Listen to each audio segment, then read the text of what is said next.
Can you believe there is a super corn in this world that stands 100 stories tall? This is the legendary king of corn, BB corn. Just this tiny ear is worth 100,000 US dollars. If you had a whole, intact ear, it could sell for a staggering $100 million.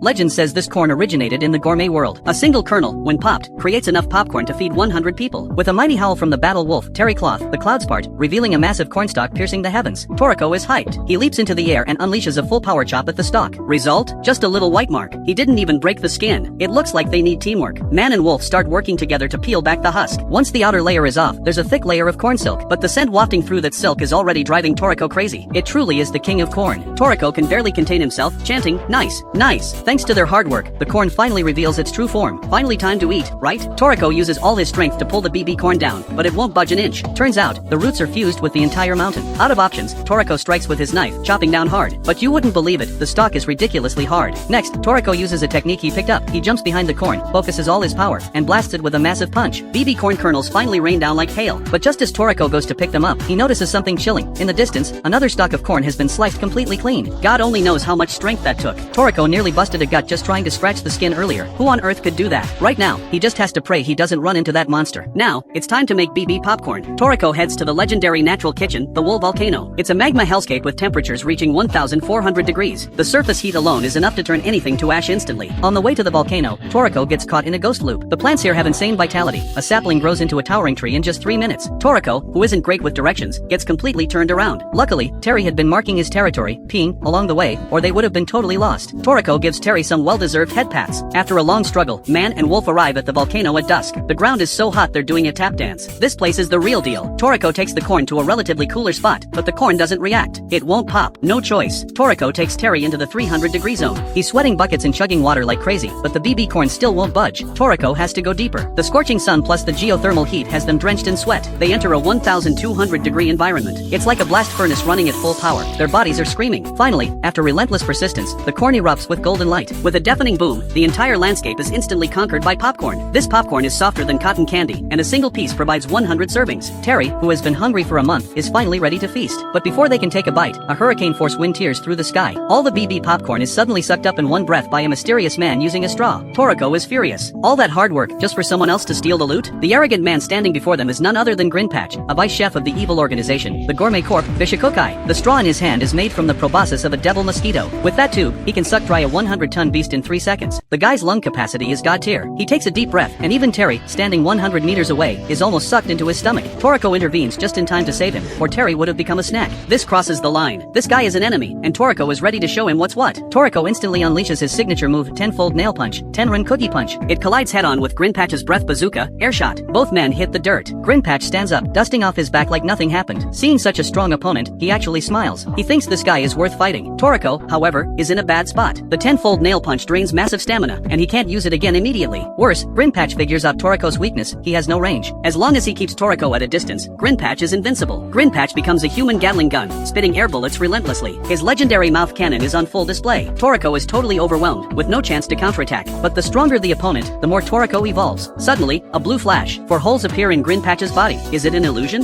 No. Toriko recently ate the jewel meat from the regal mammoth. His cells have been cleansed, and his physical abilities have evolved like never before. His melee knife and fork skills have evolved into long-range attacks, flying knife and flying fork. Toriko presses the advantage, launching another flying knife that slices Grinpatch right down the middle. But Grinpatch has terrifying regeneration abilities. He takes a deep breath, and the wound on his shoulder heals instantly. However, this makes him angry. He prepares to hit Toriko with a heavy shot. Grinpatch inhales deeply, his body inflating like a balloon. Just as he's about to burst, he pulls out his straw and fires a blast of breath as violent as a nuclear nuke. Everything in its path turns to ash. The landscape is leveled in an instant. He intended to teach Toriko a lesson, but to his shock, Toriko dodged the attack, appeared behind him, and sliced Grinpatch's straw in half. Toriko has finally closed the distance. Now the real battle between titans begins. Just as they are about to go all out, Grinpatch's phone suddenly rings.